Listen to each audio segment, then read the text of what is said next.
ओम शांति। आज 24 जून 2026 आज स्मृति दिवस है हमारी प्यारी जगदम्बा माँ का। मम्मा की वैसे तो मुरलियाँ रोज मुरली में भी बीच बीच में आती रहती हैं, लेकिन मम्मा के जो महावाक्य हैं वो बहुत गहरे होते हैं।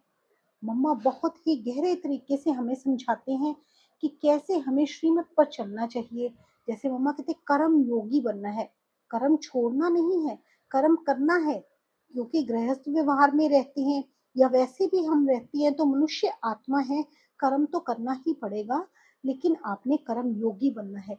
आज मम्मा ने इन सभी बातों को पूरा विस्तार से समझाया है। जैसे मम्मा कहते योग में अगर मन नहीं लगता, योग में नहीं टिक सकते तो कैसे टिकेंगे। मम्मा ने आज उसके बारे में भी पूरा गहराई से बताया है कि कैसे हम योग में अपनी अवस्था को बनाए रखेंगे। आज के मधुर महावाक्य हैं। मम्मा कहते इस कर्म क्षेत्र पर कर्म अनादि चीज है, तुम्हें कर्म छोड़ना नहीं है लेकिन कर्म योगी बनना है। ये सृष्टि कर्म का खेत है जहाँ हरेक मनुष्य आत्मा अपना अपना पार्ट प्ले कर रही है। इसमें परमात्मा का भी पार्ट है, लेकिन वे आत्माओं के सदृश्य जन्म मरण में नहीं आते हैं। आत्माओं के सदृश्य उनके कर्म का खाता उल्टा नहीं बनता है। माना परम पिता परमात्मा का कोई भी ऐसे खाता नहीं बनता है। बाबा कहते हैं मैं तो सिर्फ तुम आत्माओं को लिबरेट करने आता हूँ, इसलिए मुझे लिबरेटर, बंधन से छुड़ाने वाला, गति सदगति दाता कहते हैं। आत्मा पर माया का जो बंधन चढ़ा है उसे उतार कर प्योर बनाते हैं और कहते हैं कि मेरा काम है आत्माओं को सर्व बंधनों से छुड़ा करके वापस ले जाना। तो सृष्टि के जो अनादि नियम और कायदे हैं उन्हें भी समझना है। फिर उस मनुष्य सृष्टि की वृद्धि किस तरह से होती है। फिर वह टाइम भी आता है जब ये कम होती है। ऐसे नहीं कि बढ़ती है तो बढ़ती ही जाती है, नहीं, कम भी होती है। तो सृष्टि में हर चीज का नियम है, अपने शरीर का भी नियम है। पहले बाल, फिर किशोर, फिर युवा, फिर वृद्ध। तो वृद्ध भी जल्दी नहीं, वृद्ध होते होते जड़ जड़ीभूत हो जाते हैं। तो हर बात का बढ़ना और उसका अंत होना ये भी नियम है। इसी तरह से सृष्टि की जनरेशन का भी नियम है। एक जीवन की भी स्टेजेस है ना, तो फिर जन्मों की भी स्टेजेस हैं। जैसे एक जीवन की स्टेजेस हैं, बाल, युवा, वृद्ध, तो ऐसे ही मम्मा कहते हैं कि जन्मों की भी स्टेजेस हैं। फिर जनरेशन भी जो चली उसकी भी स्टेजेस हैं। इसी तरह सभी धर्मों की भी स्टेजेस हैं। पहला जो धर्म है वह सबसे ताकत वाला है, पीछे आहिस्ते आहिस्ते जो आते हैं उनकी ताकत कम होती जाती है। तो धर्मों का बंटना, धर्मों का चलना, हर एक बात नियमों से चलती है। इन सब बातों को भी समझना है।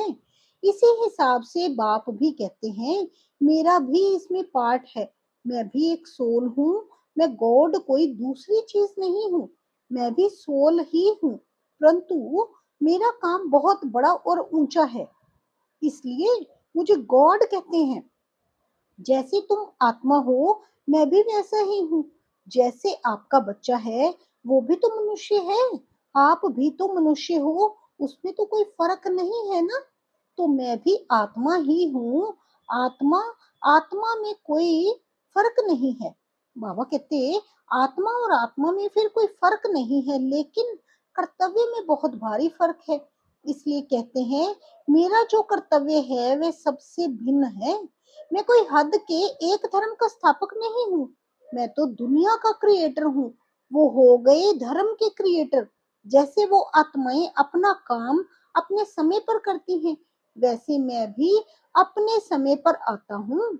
मेरा कर्तव्य विशाल है, मेरा कर्तव्य महान है और सबसे निराला है। इसलिए कहते हैं तेरे काम निराले। उनको सर्वशक्तिवान भी कहते हैं। सबसे शक्तिशाली काम है आत्माओं को माया के बंधनों से छुड़ाना और नई दुनिया का सैपलिंग लगाना। इसलिए उनको अंग्रेजी में कहते हैं हेवनली गॉड फादर। जैसे क्राइस्ट को कहेंगे क्रिश्चियनिटी का फादर, उनको हेवनली गॉड फादर नहीं कहेंगे। हेवन का स्थापक परमात्मा है, हेवन का स्थापक तो परमात्मा ही है ना। तो हेवन वर्ल्ड हो गई ना, हेवन कोई एक धर्म नहीं है, तो वह वर्ल्ड का स्थापक हो गया और उस वर्ल्ड में एक धर्म, एक राज्य होगा। तत्व आदि सब चेंज हो जाएंगे, इसलिए उनको कहते हैं हेवनली गॉड फादर। तो उनको क्या कहते हैं?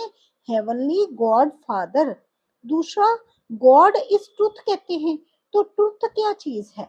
मम्मा कहते फिर ट्रुथ क्या चीज है? किसमें ट्रुथ? ये भी समझने की बात है। कई समझते हैं जो सच बोलता है वह गॉड है। गॉड कोई और चीज नहीं है। मम्मा कहते गॉड कोई और चीज नहीं है, बस सच बोलना चाहिए। परंतु नहीं, गॉड इज ट्रुथ का मतलब ही है गॉड नहीं आकर सभी बातों की सच्चाई बताई।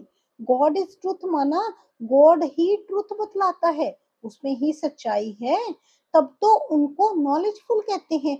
Ocean of knowledge, ocean of bliss. God knows, ईश्वर जानता है। तो जरूर विशेष कुछ जानने की बात है ना। तो वह कौन सी जानकारी है? ये नहीं कि इसने चोरी की, गॉड नोज। भले वे जानता सब कुछ है, परंतु उसकी महिमा जो है ना, वे इसी पर है कि हमारी दुनिया जो नीचे गिरी है वे ऊंची कैसे चढ़े। मेन जो उनकी महिमा है, जो किस पर गाया गया है, कि वही जानते हैं, बाबा ही एक जानते हैं, बाप ही परम पिता परमात्मा ही जानते हैं कि ये जो दुनिया नीचे गिरी है वह ऊंची कैसे चढ़े। इस चक्र की बातों को वह जानता है, इसलिए कहते हैं गॉड नोज। तो परमात्मा की महिमा उस तरीके से आती है जो मनुष्य से भिन्न है, क्योंकि उनका जानना सबसे भिन्न है। मनुष्य का जानना हद है, कहते भी हैं मनुष्य अल्पज्ञ है, और परमात्मा के लिए कहते हैं वह सर्वज्ञ है, जिसको अंग्रेजी में नॉलेजफुल कहते हैं, यानी सर्व का ज्ञाता अथवा जानने वाला है। तो जो सर्वज्ञ है वही ट्रुथ को जान सकता है ना। यथार्थ बातों की नॉलेज जिसके पास होगी जरूर वह सबको देगा ना। यथार्थ जो नॉलेज जिसके पास होगी वह सबको देगा ना। अगर खुद जाने दूसरों को ना दे तो उसमें हमें क्या फायदा? जानने दो, मना जानने दो, दूसरों को भी पता चले, परंतु नहीं, उसकी जानकारी से हमें कोई फायदा मिला है तब तो हम उसकी क्वालिफिकेशन गाते हैं। मम्मा कहते हैं उसकी जानकारी से ही तो हमें कोई फायदा मिला है ना, तभी तो हम उसकी क्वालिफिकेशन गाते हैं, उसके पीछे पड़ते हैं। कभी कुछ भी होता है तो कहते हैं ना, हे भगवान अब तू ही कर, खैर कर, रहम कर, मेरा दुख दूर कर। तो हम उससे मांगते हैं ना, उससे कुछ संबंध है ना, इसलिए उस तरीके से याद करते हैं जैसे उसने हमारे पर कोई एहसान किया है। अगर कभी किया ही नहीं होता तो हम क्यों उसके लिए माथाकुटी करते? तो मम्मा कहते अगर कुछ ऐसा किया ही ना होता तो हम उनके लिए क्यों ऐसी माथाकुटी करते? जब कोई मुसीबत के समय मदद करता है तो दिल में आता है ना कि इसने बड़ी मुसीबत के समय हमारी हेल्प की थी, समय पर मेरी रक्षा की थी, तो उसके प्रति दिल में प्रेम रहता है। तो परमात्मा के प्रति भी ऐसा ही प्रेम आता है कि उसने हमारी समय पर मदद की है।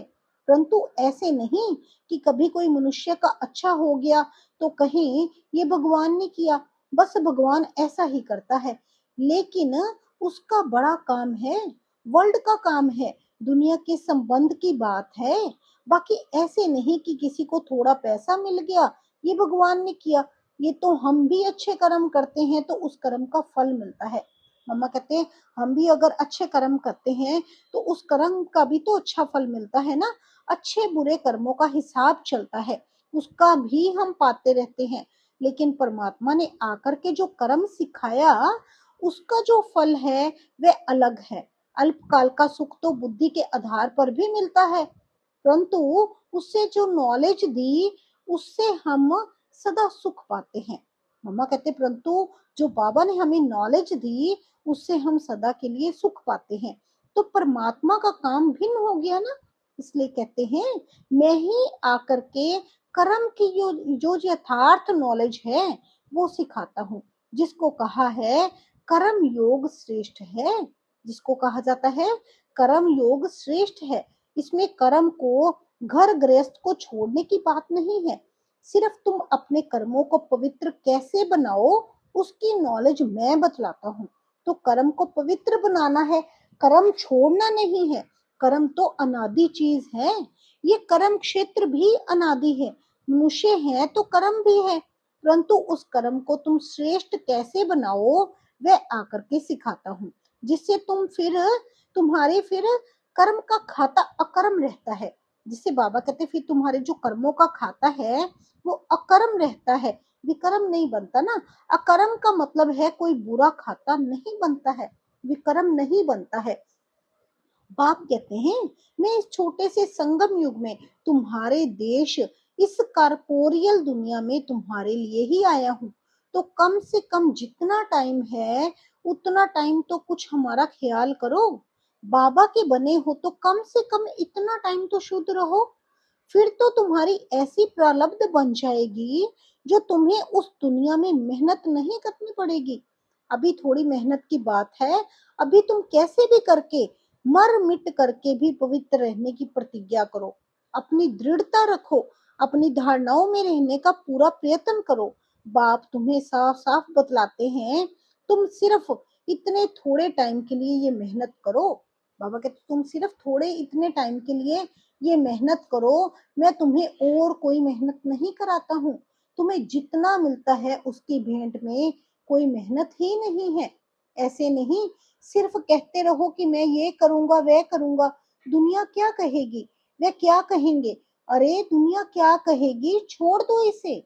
बाबा कहते अरे दुनिया क्या कहेगी इसे छोड़ दो, अभी ये दुनिया ही जाने वाली है, अब तो मौत सामने खड़ा है।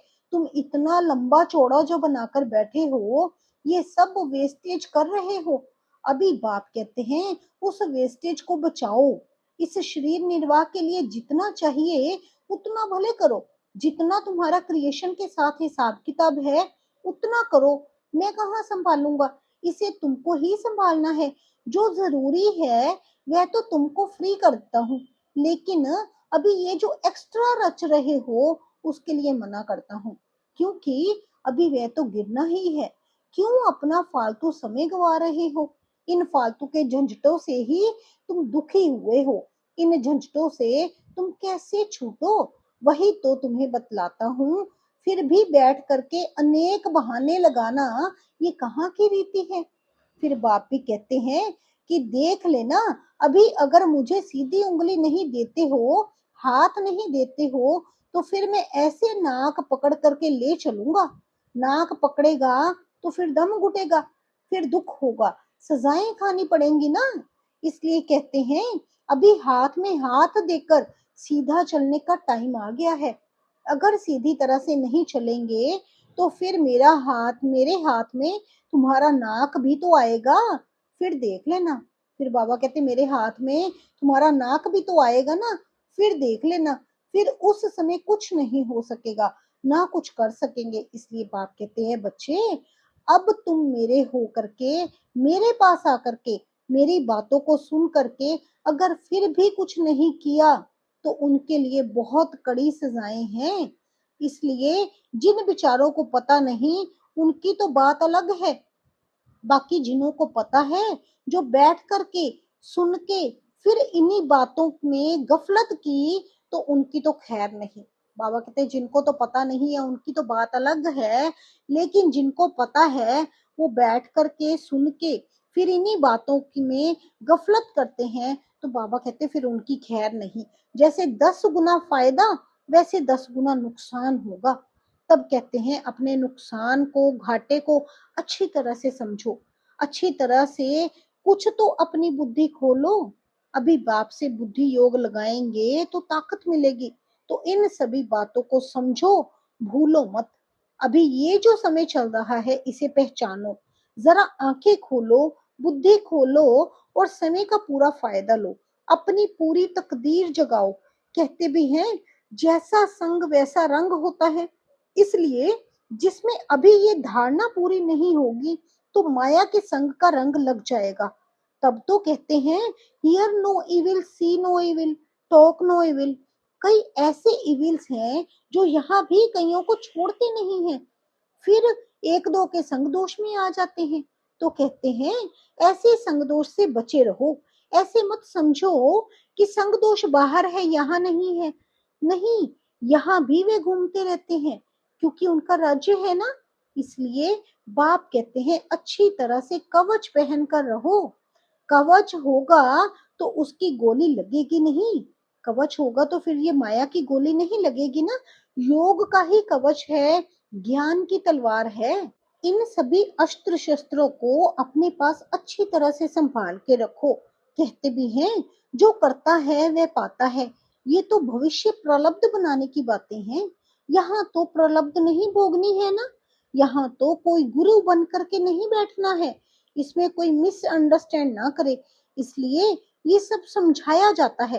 तो ये सब बातें ध्यान में रख करके अपने को सेफ रखना है। यहाँ कोई खर्चे आदि की बात नहीं होनी चाहिए। अभी ये सब खर्चा दूसरों के कल्याणार्थी ही यूज करना है। एक एक पाई भी सब इसी कार्य में लगाना है। अच्छा, ऐसे बाप दादा और माँ के मीठे मीठे बहुत अच्छे खबरदार रहने वाले बच्चों के प्रति याद प्यार और गुड मॉर्निंग।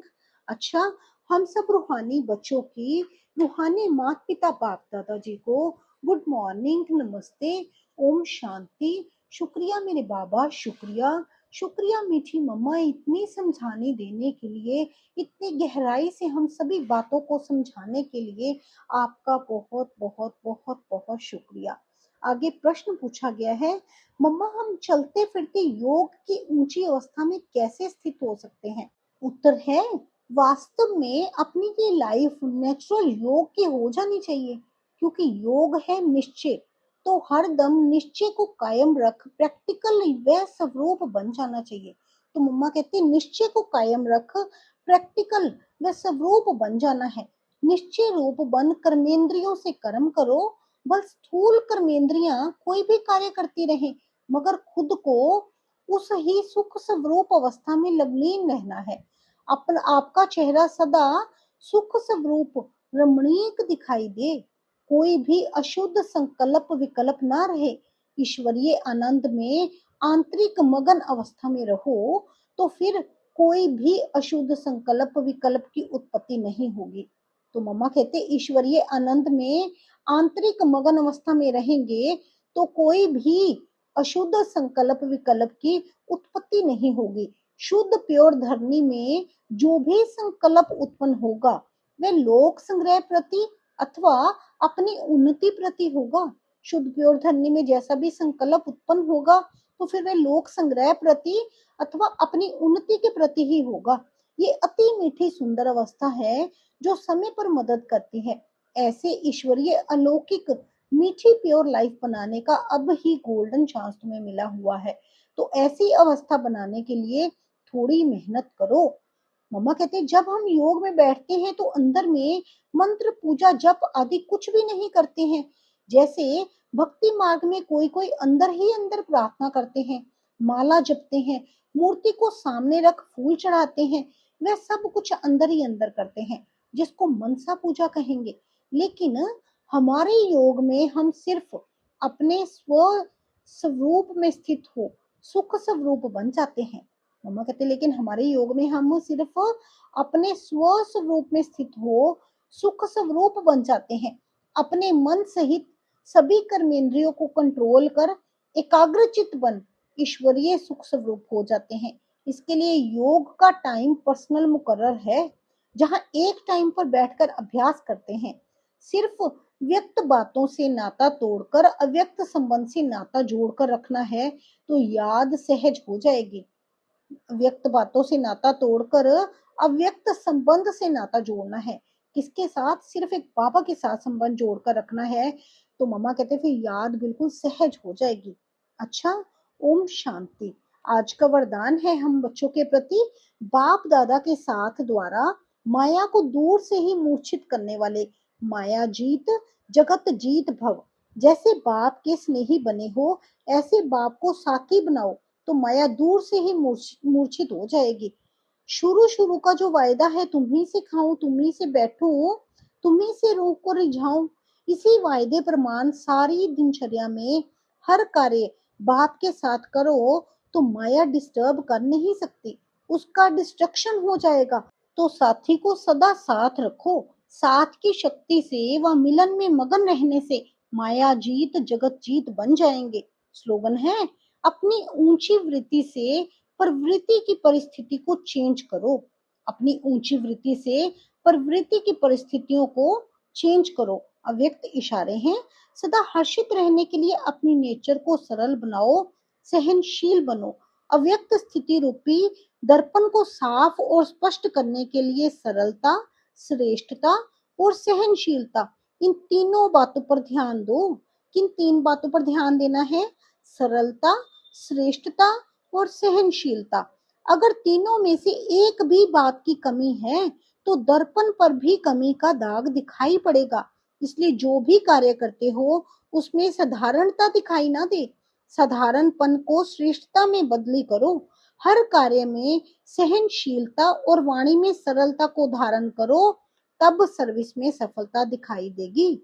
हर कार्य में सहनशीलता और वाणी में सरलता को धारण करो, तब सर्विस में सफलता दिखाई देगी। सफलता लेनी है तो सबसे पहले अपने अंदर सहनशीलता और वाणी में सरलता का गुण धारण करना है। बाबा हमें रोज मुरलियों में इतने गुणों से सजाते हैं, ज्ञान गुणों से सजाते हैं, तो उनको अपने अंदर धारण करते जाना है। आज मम्मा ने हमें बहुत सी गहरे पॉइंट्स पर समझाया है, योग में कैसे टिके। इन सभी बातों को अपनी लाइफ में उतारते चलेंगे तो मम्मा कहते माया तो आएगी, लेकिन कैसे आपने उससे बचकर निकलना है, एक बाबा की याद से। सर्व संबंध तो बाबा के साथ ही तो जुटाने हैं ना। अच्छा जी, शुक्रिया मेरे बाबा, शुक्रिया शुक्रिया मीठी मम्मा, शुक्रिया। ओम शांति, ओम शांति।